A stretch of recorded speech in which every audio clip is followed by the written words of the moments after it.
কোটা সংস্কার আন্দোলন দমন করতে না পেরে ছাত্র বিক্ষোভের মুখে অবশেষে দেশ ছাড়লেন শেখ হাসিনা, সাথে নিয়ে যান ছোট বোন শেখ রেহানাকে। সোমবার বেলা 2:30টায় গণভবন থেকে একটি সামরিক হেলিকপ্টারে শেখ হাসিনা উড্ডয়ন করেন।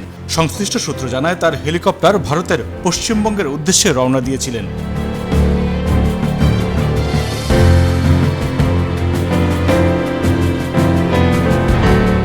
বার্তা সংস্থা এএফপি জানিয়েছে, শেখ হাসিনা ও তার ছোট বোন শেখ রেহানা গণভবন থেকে নিরাপদ স্থানে চলে গেছেন। শেখ হাসিনা যাওয়ার আগে একটি ভাষণ রেকর্ড করতে চেয়েছিলেন, তিনি সেই সুযোগ পাননি।